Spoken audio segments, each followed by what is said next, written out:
Hello everyone. Last lecture में हम लोग एनाटॉमी ऑफ एनल कैनाल के बारे में पढ़ रहे थे, जिसमें हम लोग एनल कैनाल के बारे में हम लोग पढ़े, इंटीरियर ऑफ एनल कैनाल के बारे में हम लोगों ने पढ़ा और एनल कैनाल के रिलेशन के बारे में पढ़ा। आज हम लोग पढ़ेंगे मस्कुलेचर ऑफ एनल कैनाल, यानी हमारे एनल कैनाल के आसपास कौन कौन से मस्कुलर स्ट्रक्चर प्रेजेंट होते हैं। तो उसमें हम लोग बात करेंगे सबसे पहले एनल स्फिंक्टर के बारे में और कॉन्जॉइंट लॉन्गिट्यूडिनल कोट के बारे में और एनोरेक्टल रिंग के बारे में। ये तीन चीज़ों के बारे में हम लोग अच्छे से आज पढ़ेंगे। तो आप देखो, यहाँ पे एक डायग्राम मैंने बनाया है। ये देखो क्या है, रेक्टम। रेक्टम में हम लोग बात किए थे। रेक्टम में इनर वाला दो मसल होते हैं। इनर वाला जो मसल होता है वो सर्कुलर मसल होती है, और जो आउटर वाली जो मसल होती है वो लॉन्गिट्यूडनल मस्कुलर कोट होती है।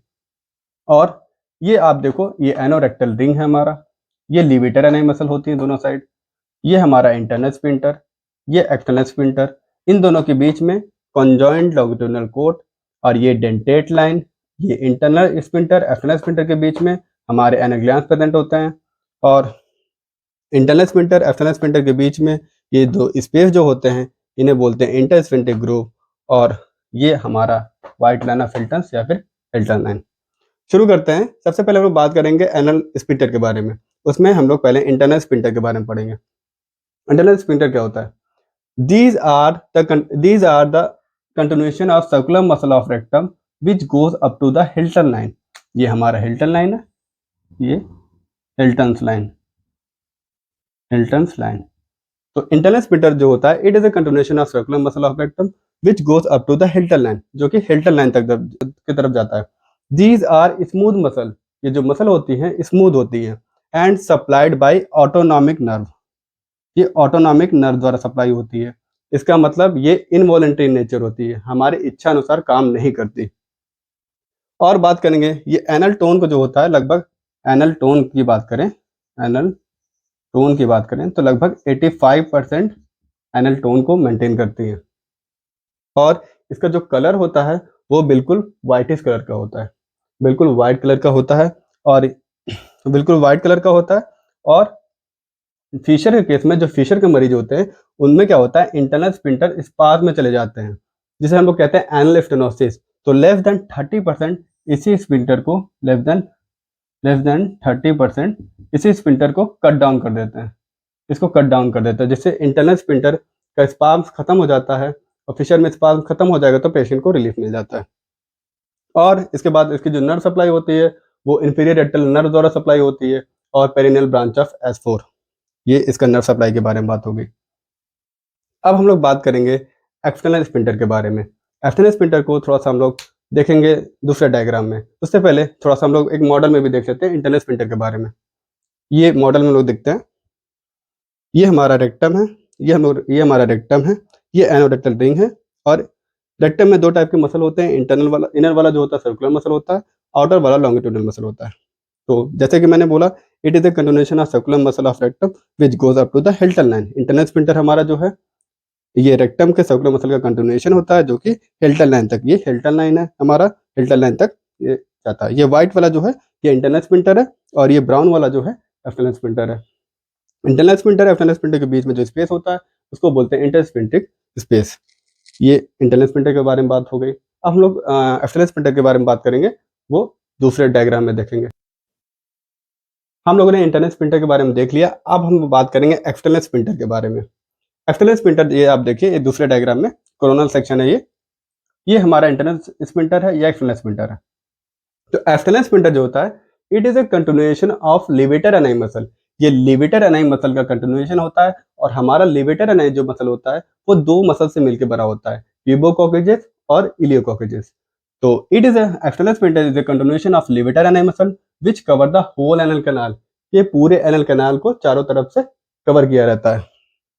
और बात करेंगे, इसके तीन कंपोनेंट होते हैं, एक्सटर्नल स्फिंक्टर के तीन कंपोनेंट होते हैं।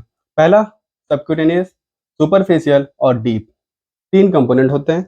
और ये एनल टोन को जो होता है लगभग 15% एनल टोन को मेंटेन करता है। लेकिन वही बात करेंगे इंटरनल स्फिंक्टर से, तो ये इससे इंटरनल स्फिंक्टर से कहीं ज़्यादा पावरफुल होता है, क्योंकि ये स्केलेटल मसल के बने होते हैं। एक्सटर्नल स्फिंक्टर जो होता है वो स्केलेटल मसल के बने होते हैं, और ये वॉलंटरी नेचर होते हैं। और इसका देखेंगे आप, इसका सबक्यूटेनियस सुपरफिशियल डीप कंपोनेंट, और जो सबक्यूटेनियस मसल ये स्टेटर मसल का बना होता है, जो कि सप्लाइड होता है सोमैटिक नर्व द्वारा। और सोमैटिक नर्व जो होता है पेन और टेम्परेचर के लिए बहुत ज़्यादा सेंसिटिव होता है और ये वॉलंटरी इन नेचर होता है, यानी ये हमारे इच्छा अनुसार काम करता है। जब भी हम लोग कोई ऐसी जगह पे होते हैं जहाँ मल त्याग नहीं कर पाते, वो इसी स्फिंक्टर एक्सटर्नल स्फिंक्टर के कारण ही हम लोग मल होल्ड कर पाते हैं। ये हो गए एक्सटर्नल स्फिंक्टर के बारे में। अब हम लोग बात करेंगे कॉन्जॉइंट लॉन्गिट्यूडिनल कोट के बारे में। तो एक चीज़ और मैंने बताया था कॉन्जॉइंट लॉन्गिट्यूडिनल कोट, तो उसके लिए उसको समझने के लिए हम लोग ये डायग्राम देखेंगे। कॉन्जॉइंट लॉन्गिट्यूडिनल मस्कुलर कोट क्या होती है? It is form by the fusion of puborectalis muscle. ये आप देखो, ये रेड कलर के जो मसल देख रहे हो आप, ये पिवोरेक्टाइलिस मसल होती है। तो it is form by the fusion of puborectalis muscle and longitudinal muscular coat of rectum. ये पिवोरेक्टाइलिस मसल और longitudinal muscular coat of rectum के फ्यूजन से बनता है, विच फर्दर गोज डाउनवर्ड, जो कि नीचे की तरफ जाता है। ये ऊपर की तरफ जब रहता है तो मस्कुलर रहता है, और जैसे जैसे नीचे आता है ये कन्वर्ट हो जाता है फाइब्रो इलास्टिक। ये हो जाता है फाइब्रो इलास्टिक, और फाइब्रो इलास्टिक होते हुए नीचे की तरफ आता है। और जब ये हिल्टन लाइन के पास आता है, ये हिल्टन लाइन है आपका, तो यहाँ पे ये जस्ट लाइक अ फैन पंखे की तरफ बाइफरकेट हो जाता है, बाइफरकेट हो जाता है। अब पूरे पेरिनियम के पूरे स्किन की तरफ ये सबमर्ज हो जाता है, जिसे हम लोग बोलते हैं, इसको बोलते हैं कोरुगेटर, कोरुगेटर क्यूटिस एनाई। इसी को बोलते हैं कोरुगेटर क्यूटिस एनाई। ये फिगर को हम लोगों ने कोरोनल सेक्शन में, इसी फिगर को हम लोग मैग्नीफाइड करके कोरोनल सेक्शन में हम लोग ऐसे डीप में और देख रहे हैं। तो ये कोरुगेटर क्यूटिस एनाई हो गया। और इसका जो जो सबसे लेटरल जो होता है, जो लेटरल स्ट्रैंड होता है, जो लेटरल सेप्टा होता है, ये बनाता है पेरीएनल fascia.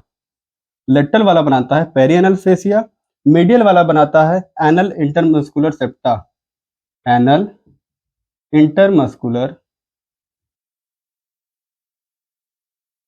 Anal intermuscular septum. And some strand passes obliquely and through internal sphincter and submerge at the below the anal wall. इसके कुछ स्ट्रैंड जो होते हैं, ये आप देखो इस फिगर में मैंने बनाया है, सम स्ट्रैंड जो होते हैं passes obliquely इंटरनल स्फिंक्टर को पास करके एनल वॉल के जस्ट सब म्यूकोसा पे सबमर्ज हो जाते हैं। तो ये होता है कोरुगेटर क्यूटिस एनाई। तो इतनी चीजें हम लोगों ने देख लिया, इंटरनल स्फिंक्टर एक्सटर्नल स्फिंक्टर के बारे में हम लोगों ने पूरा देख लिया। अब हम लोग बात करेंगे, हम लोगों ने बात किया था एनोडक्टल रिंग के बारे में। ये आप देखो एनोडक्टल रिंग, ये क्या होता है? ये क्या होता है? It is a muscular ring which is present at the anorectal junction. ये एनस और रेक्टम के बीच में एक मस्कुलर जंक्शन पे, ये एनस और रेक्टम के मस्कुलर जंक्शन पे ये एक रिंग प्रेजेंट होती है। तो it is a muscular ring which is present at the anorectal junction. ये एनोरेक्टल जंक्शन पे प्रेजेंट होती है। और this ring form by the fusion of, ये जो रिंग होती है किससे किससे मिलकर बनी होती है? फ्यूजन ऑफ प्यूबोरेक्टाइलिस मसल, पीछे से एक मसल आती है जिसे हम लोग कहते हैं प्यूबोरेक्टाइलिस मसल। ये प्यूबोरेक्टाइलिस मसल के फ्यूजन से and upper most component of internal sphincter and external sphincter. ये प्यूबोरेक्टाइलिस इंटरनल स्फिंक्टर के अपर मोस्ट कंपोनेंट और एक्सटर्नल स्फिंक्टर के अपर मोस्ट कंपोनेंट से बनता है। अब ड्यूरिंग पर रेक्टल एग्जामिनेशन जब आप पाल्पेट करोगे, इस रिंग को आप इजीली, जब आप पर रेक्टल एग्जामिनेशन करोगे तो इस रिंग को आप इजीली पाल्पेट कर सकते हो। ये एंटीरियर साइड जो होता है लेस प्रोमिनेंट होता है, पोस्टीरियर साइड ज्यादा प्रोमिनेंट होता है। और ड्यूरिंग सर्जिकल डिवीजन देखा जाता है, ड्यूरिंग सर्जरी के दौरान जो होता है, अगर इस रिंग पे कोई भी छेड़छाड़ या फिर कोई कट या ट्रामा हुआ तो रेक्टल इनकॉन्टिनेंस हो जाता है, यानी रेक्टम का जो पोर्शन होता है पूरा एनल कैनाल के बाहर निकल जाता है। इसलिए जो हाई एनल फिस्टुला होते हैं वो थोड़ा सा कॉम्प्लेक्स केस हो जाते हैं, क्योंकि कभी कभी फिस्टुला का जो ट्रैक मिलता है, इंटरनल ओपनिंग जो मिलती है रेक्टम के पास या फिर एनोरेक्टल रिंग के पास मिलती है। तो हम लोग इतनी चीजें हम लोगों ने देख लिया एनोरेक्टल रिंग के बारे में। अब एनस, ये हमारा एनस है, एनस, एनस और रेक्टम के बीच में एक एंगल बनता है। ये एंगल लगभग 90 डिग्री बताया, कुछ किताब में 90 डिग्री और बेल एंड लंब में 120 डिग्री बताया गया, लेकिन मोस्टली लोग 90 डिग्री मानते हैं। और जब भी हम लोग खड़े रहते हैं तो क्या होता है, प्यूबोरेक्टाइलिस मसल जो होती है हमारे एनोरेक्टल रिंग को पकड़े रहती है, पीछे से होल्ड किए रहती है। तो जब हम लोग खड़े रहते हैं तो प्यूबोरेक्टाइलिस मसल पूरा एनोरेक्टल रिंग को बंद किए रहती है। तो इतनी चीजें हम लोग मस्कुलेचर के बारे में हम लोगों ने देख लिया। तो हम लोग आज सारे मस्कुलेचर स्ट्रक्चर यानी इंटरनल स्फिंक्टर एक्सटर्नल स्फिंक्टर के बारे में देख लिया। अब थोड़ा सा एक मॉडल के फॉर्म में फिर से देख लेते हैं, सारी चीज़ें रिवीजन कर लेते हैं। ये हमारा रेक्टम, एनल कनाल, ये internal sphincter, external sphincter. Internal sphincter के बारे में हम लोगों ने देख लिया था। बात करेंगे एक्सटर्नल स्पिंटर, तो ये हमारा लिवेटर एंड मसल दोनों साइड। तो बात किया था एक्सटर्नल स्पिंटर क्या होता है, it is the contribution of levator ani muscle which cover the whole anal canal. ये पूरे एनल कनाल को चारों तरफ से कवर किया रहता है, पूरे एनल कनाल को चारों तरफ से कवर किया रहता है। ये जो होता है इसके 3 कंपोनेंट होते हैं, सबक्यूटेनियस, सुपरफिशियल और डीप। और वॉलंटरी नेचर होता है और स्केलेटल मसल का मिलकर बना होता है। इंटरनल स्पिंटर एक्सटर्नल स्पिंटर के बीच में हमारा कॉन्जॉइंट लॉन्गिट्यूडिनल कोड प्रेजेंट होता है। और ये ये एनोरेक्टल रिंग हो गया हमारा, पीछे से प्यूबोरेक्टलिस मसल आती है। ये सारी चीज़ें हम लोग इस मॉडल में भी समझ लिए।